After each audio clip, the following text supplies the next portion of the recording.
క్రీస్తు వైపు చూచుచు, యేసు వైపు చూచుచు, యేసు కలిగిన గుణగణము మనలో ఉన్నాయా? ఆయన ఆరాధించాలని ఆశపడ్డాడు. ఏ విధంగా ఆరాధించాలని కోరుకుంటున్నాడు? రకరకాల సంఘాలు లోకలు మనం ఉన్నాయి. ఏమండి, పేతురుకి ఎందుకు చెప్పాడు? క్రీస్తు సంఘం కొరకు మృతి పొందాను కదా. తన సంఘము మనకు శిరస్సుగా ఇచ్చాడు. ఆయన మనకు శిరస్సుగా ఉన్నాడు.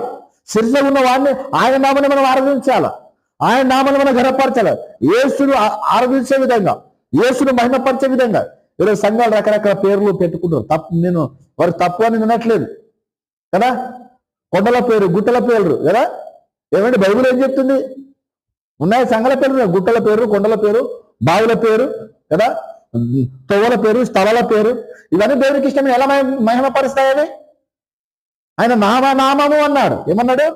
నా నామం అన్నది ఏ నామమును ఆరాధించాలా? క్రీస్తు నామమును ఆరాధించాలా? క్రీస్తు నామమును ఘనపరచాలా? క్రీస్తు నామమును మహిమపరచాలా? ఈరోజు చాలా మంది సేవకులు ఉన్నారు. మత్తయి సువార్త 7:7 అంతేనా? 7:7 మత్తయి 7:21 అనుకుంటా. అక్కడ ఏమన్నాడు? ప్రభువా ప్రభువా నీ నామం దయ్యాలు వెళ్ళట్లేదా? రోగులను స్వస్థపరచలేదా? అనేక అద్భుత కార్యాలు చేయలేదా? ఇవన్నీ చేసాం కదా అంటారు. కానీ ఇవి చేశారు మంచిదని ఆయన నామంలో చేయలేరు.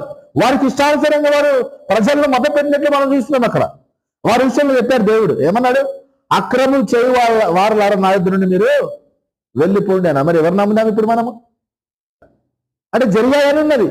ఇంకా నువ్వు ఏ విధంగా నమ్ముతావు? ఈరోజు సుచక్రాలు చూస్తే నమ్ముతావా దేవుణ్ణి? ఈరోజు ఆరున్నారన్న ప్రజలు ఆరోగ్యంతో, మనం శరీరంతో ఉన్నాం. ఈ అనారోగ్యములు, ఈ సమస్యలు, ఇబ్బందులు ఎదుర్కొని వస్తుంటాయి. లాజర్ ఉన్నాడు. లాజర్ని యేసుక్రీస్తు ఏం చేశాడు? చనిపోయిన లాజర్ 3 రోజులు ఏం చేశాడు? లేపాడు. ఓకే అనుకుందాం, లేపాడు. ఇది వాస్తవం. యేసుక్రీస్తు లేపాడు. యేసుక్రీస్తు ఒక మాట చెప్పాడు. ఏమన్నాడు? మీరు నాకంటే ఇంకా గొప్ప అద్భుతాలు చేస్తున్నారు అని చెప్పాడు. ఎవరితో చెప్పాడు మాట? ఎవరితో చెప్పాడు? శిష్యులతో చెప్పాడు. ఈరోజు దైవజనులు మాట్లాడతారు, ఆయన కన్నా గొప్ప సూచక్రియలు చేస్తామని ఈరోజు మాట్లాడతారు దైవజనులు. ఎవరు చేస్తున్నారండి? చచ్చిపోయిన ఎవరిని లేపాడా? బైబిల్ ఎవరైనా లేపారా చెప్పండి? లేక కాళ్ళు ఇరిగిపోయి, లేదా పుడుతూ గుడ్డివాళ్ళు ఉంటున్నామని ఎవరైనా స్వస్థపరిచాడా? మరి చెప్పాడు కదా, యేసుక్రీస్తు చెప్పాడు కదా, నాకన్నా యొక్క సూచక్రియలు చేస్తారని చెప్పాడు. ఎవరితో చెప్పాడు?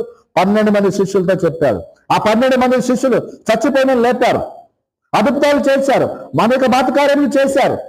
దేవుడు నిజంగా గల దేవుని కుమారుడు క్రీస్తు అని వారు